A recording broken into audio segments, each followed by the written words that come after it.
Good morning and welcome to Mornings with Marcel and Friends, right on time here at 9 o'clock here in New York.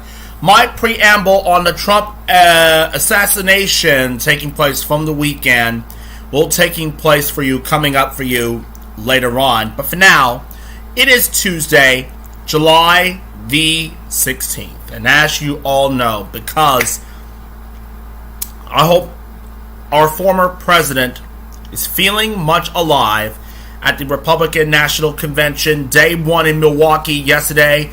Day 2 of the 4-day gathering event is set to taking place today as well. So do stay tuned for the latest updates as well. And here is the rules. Keep it clean on the StreamYard via YouTube, Facebook, everything, etc.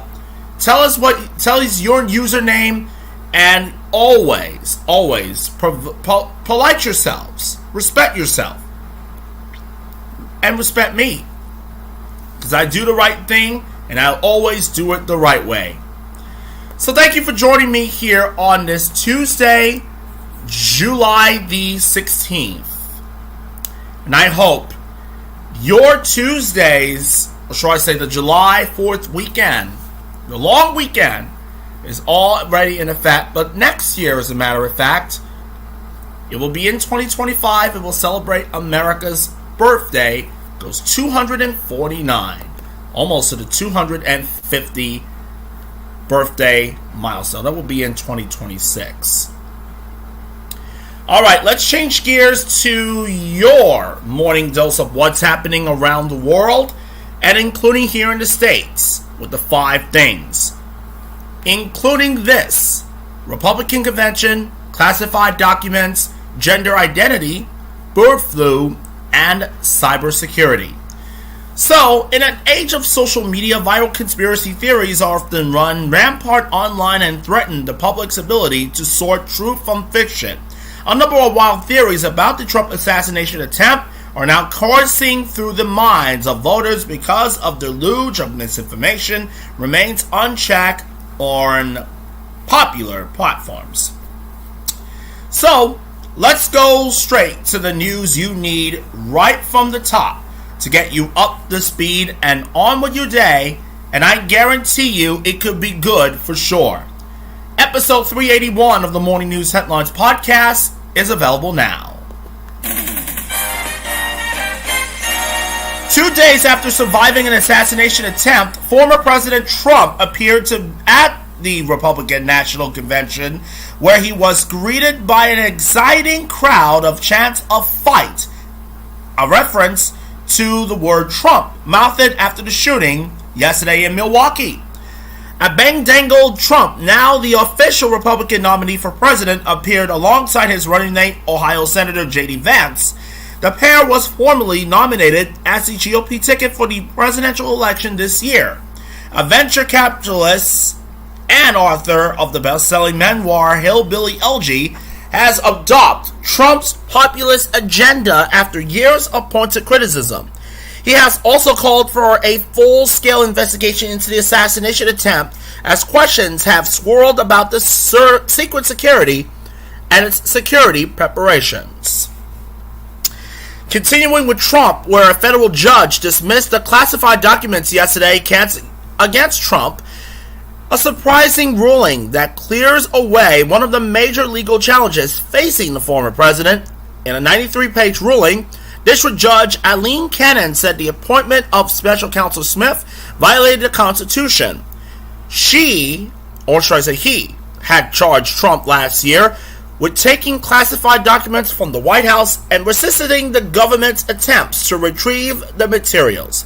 He pleaded not guilty, even though a trial before the presidential election was considered highly unlikely. Many legal experts have viewed the classified documents case as the strongest one of the 4 cases that were pending against Trump. The Justice Department had approved plans to appeal the ruling. Now to Trump into gender identity, where California has become the first state in the nation to ban rules that require schools to notify parents if their child asks to change their gender identification. Proponents of the legislation said it will help protect LGBTQ plus students who live in unwelcoming households, but opponents say it will hinder schools' ability to more transparent with parents. The law comes as several states across the country have introduced bills related to gender identity and sexuality in schools. Some of these bills, for example, seek to impose bans on gender-affirming care, bar transgender athletes from girls and women's sports, and lastly, require schools to out trans and non-binary students to their parents. 5 cases of bird flu have been identified among workers culling poultry at a farm in northeast Colorado, according to state health officials. The commercial egg operation was impacted by H5N1 outbreaks that have also affected wild birds and dairy cows in several states. Since the first cattle infections were reported in late March, 157 herds have tested positive for across 13 states. 4 have had more than 20 impacted: Texas, Idaho, and Michigan itself, as well as Colorado, according to the Department of Agriculture. But on Friday, the CDC said it was risk assessment for the general public remains low. And last but not least, Russian security, or should I say Russian cybersecurity company, Kaspersky Lab was gradually wind down its U.S. operations and lay off its base employees after the Department of Commerce announced a ban on the firm selling its products here in our country, citing national security concerns. Officials have claimed that the Russian government could use Kaspersky's popular antivirus software to surveil Americans through hacking or data collection. Kaspersky has strenuously denied those claims. The government agencies were already banned for using Kaspersky's lab software, but the Commerce Department move to prevent the sale of the software across the country is unprecedented.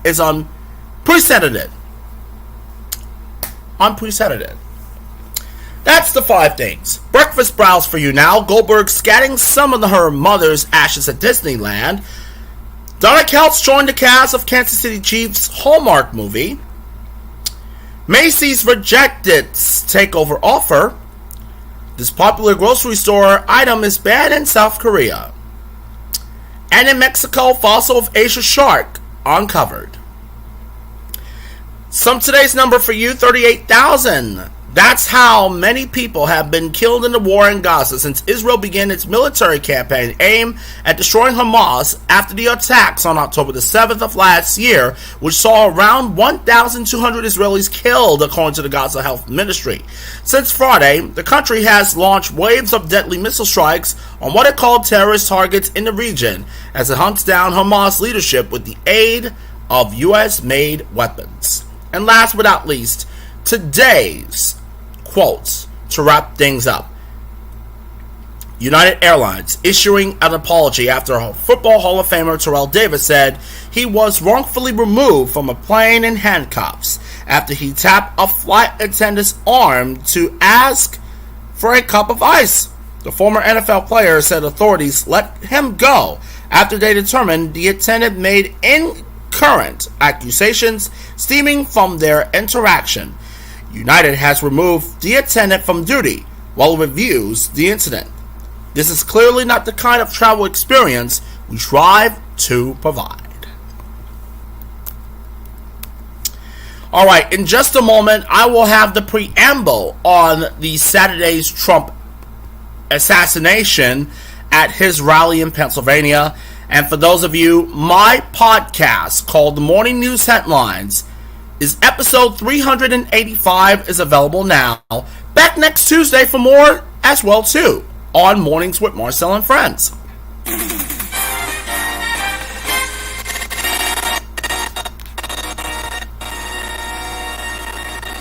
It's now 9:11 here. Away from opening bell, today's verse of the day goes like this. Let's listen to our friends at verseoftheday.com. Verse of the day for July 16th from Luke 7:16.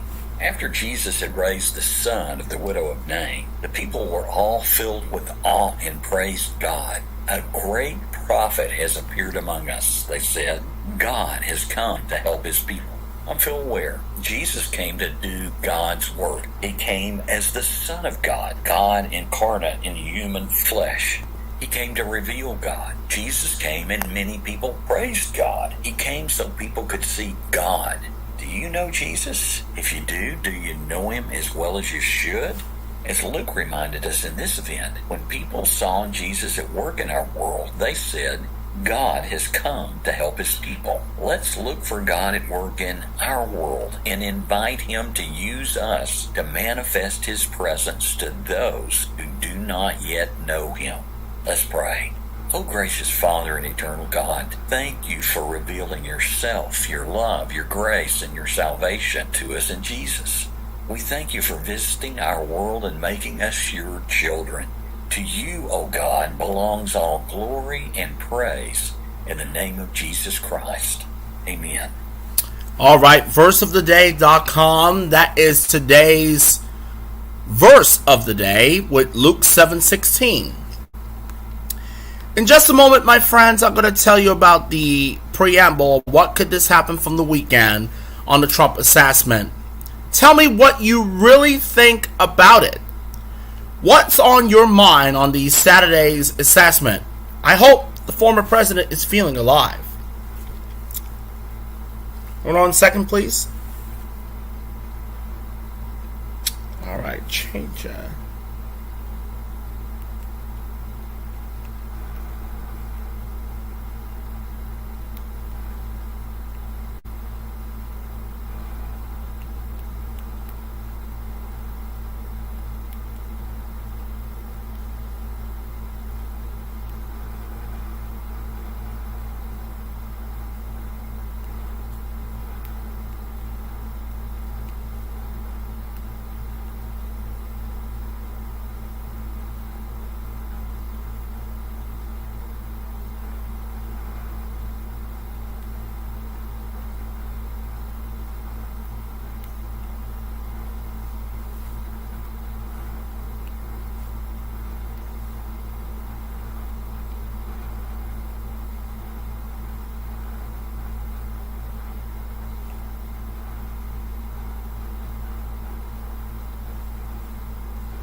All right, I'm back. I was trying to sending the latest market watch by following me on X, formerly known as Twitter, at MMyrick29. Now, the preamble on what could this happen from the weekend is chaos. And I mean really chaos. On the assassination of Donald Trump. You saw the assassination of Donald Trump back on July the 13th during his campaign rally in Pennsylvania. But we must understand that guns are always not allowed to. So, back 2 days ago, this is where the event took place. And here's what they know. Former president was injured at an assassination attempt at a campaign rally in Butler, Pennsylvania, who emerged with a bloody face. He was shot in the ear and described feeling a bullet ripping through the skin. He arrived at the RNC yesterday evening. While President Biden, speaking from the Oval Office, implored Americans around the country to stop viewing their political opponents as enemies. It's time to cool it down. But the FBI investigating the shooting as an act of domestic terrorism.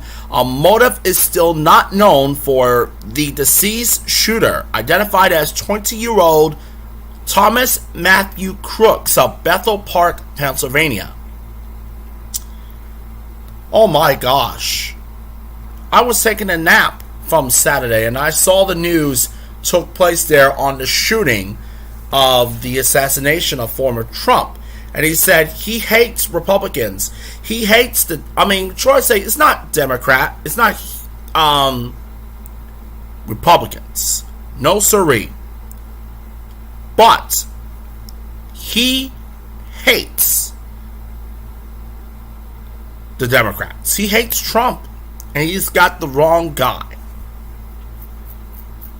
So Thomas Matthew Brooks is one of the notorious, no good human beings,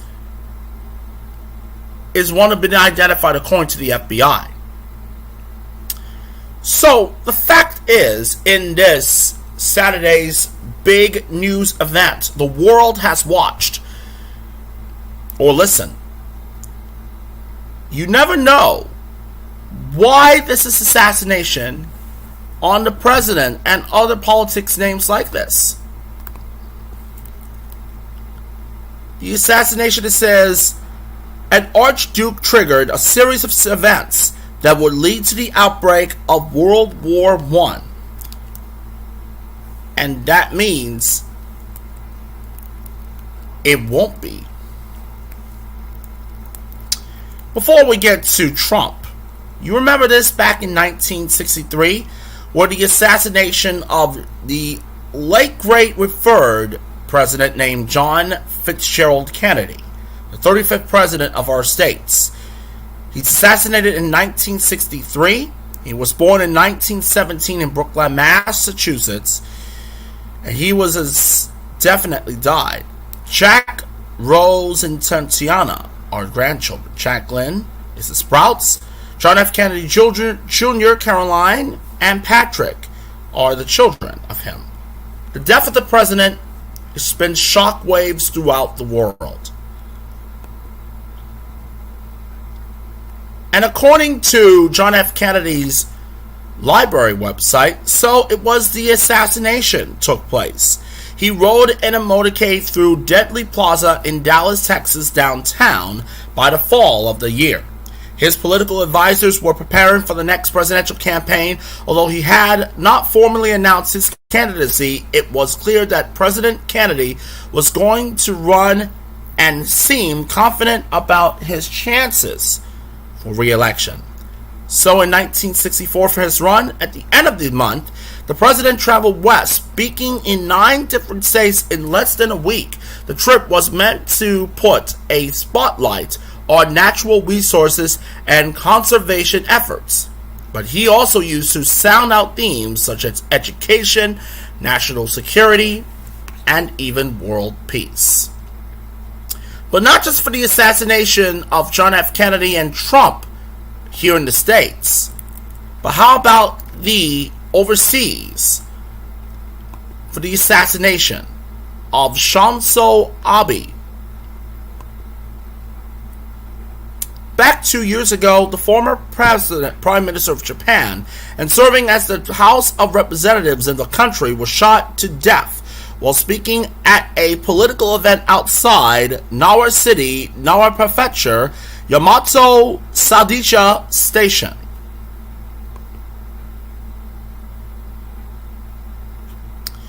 So, in a favor of back in 2 years ago, the identified as a person who shot him, and he hates Japanese politics. Guess what the name is to be identified?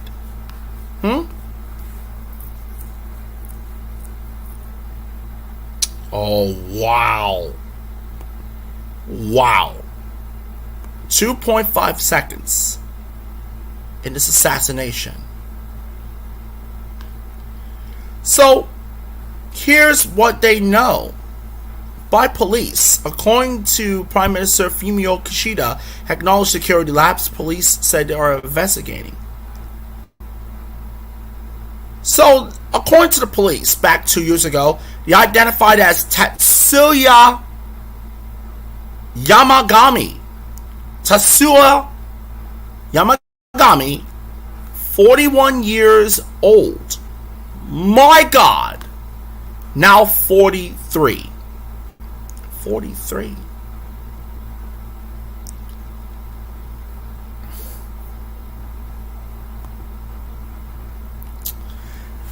So in this preamble, let's be clear for you, because when you think about the assassination, shooting the prime ministers and even the presidents, both here in the States and abroad, it's wrong.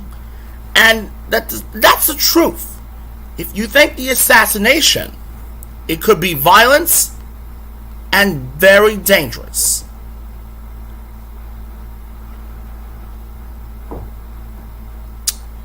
You cannot bring guns, as always. Oh my God.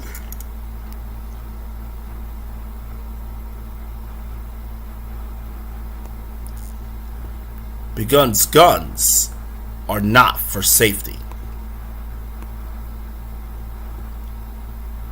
And that, my friend, is the bottom line.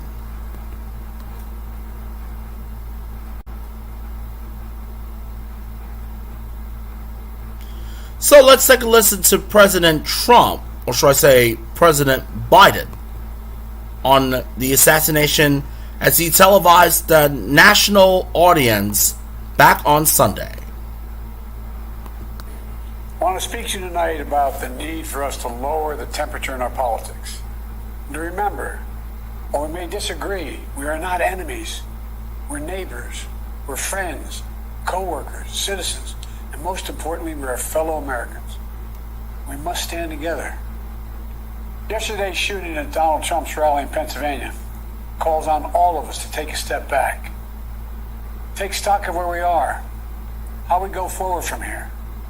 Thankfully, former Trump is not seriously injured. I spoke with him last night, and I'm grateful. He's doing well, and Jill and I keep him and his family in our prayers. We also extend our deepest condolences to the family of the victims who was killed. Corey was a husband, a father, a volunteer firefighter, a hero, sheltering his family from those bullets. We should all hold his family and all those injured in our prayers.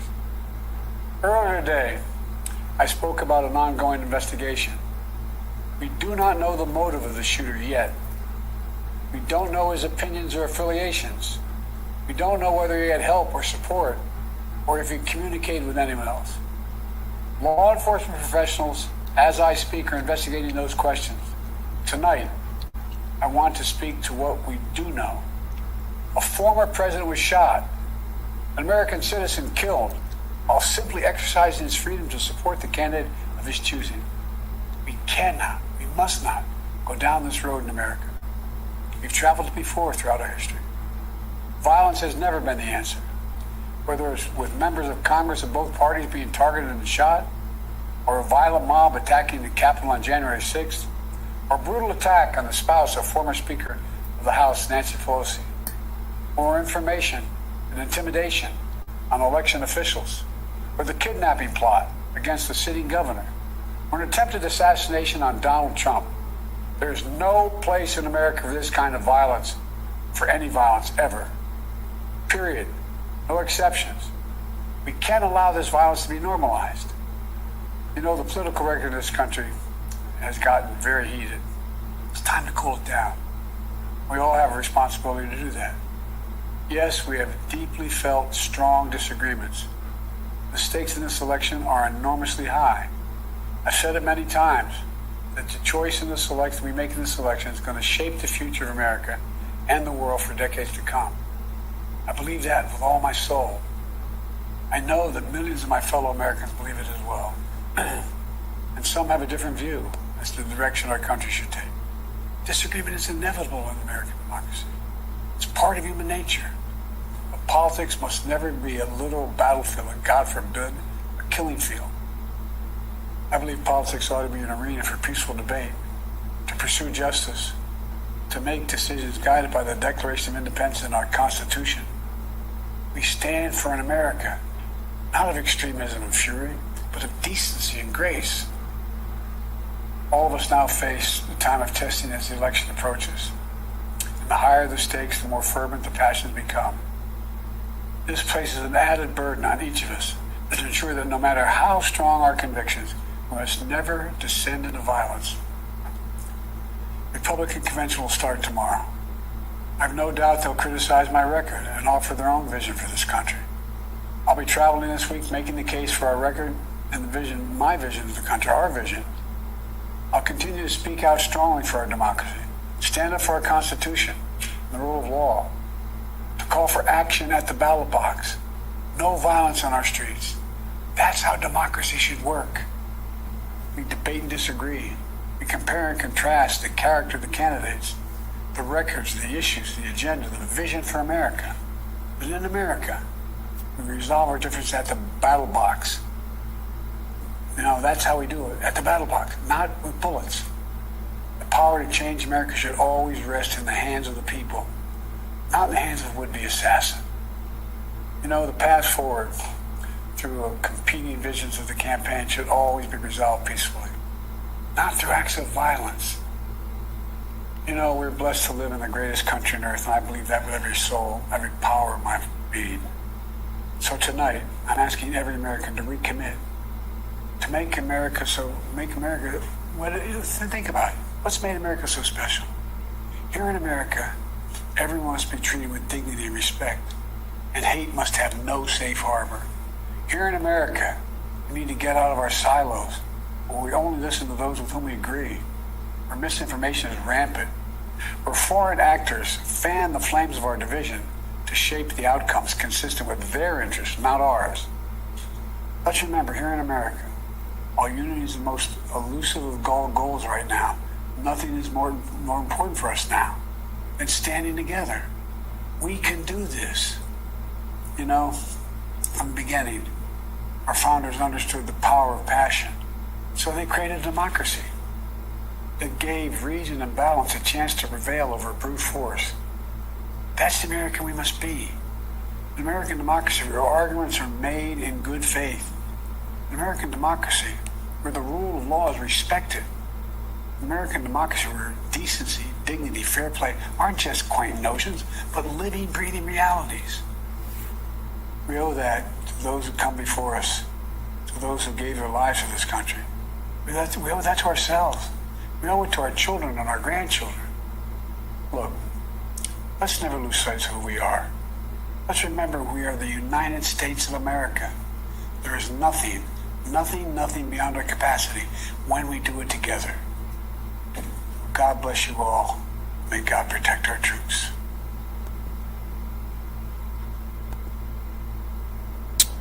And yes, that is the strong, amazing message from the current president of the States, Joseph Biden. All right, opening bell is set to taking place right now, where the Dow, Nasdaq, and S&P starts Tuesday off is in the green arrows. And as always, to wrap up today's Mornings with Marcel and Friends, guess what's today's word it is, shall we, for you this Tuesday? So, here it is. Harry. To someone or something is to harass or torment them by or as if by consent attack.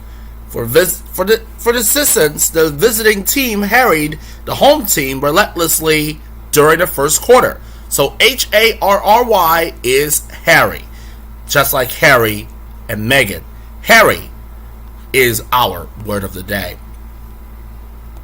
It's 9:31 here in the East, 6:31 out West, 2:31 in London. Thank you for watching Mornings with Marcel and Friends. And remember, Morning News Headlines episode 381 is available right now. You have yourself a wonderful and amazing Tuesday. I will see you right back here, same time, next Tuesday morning.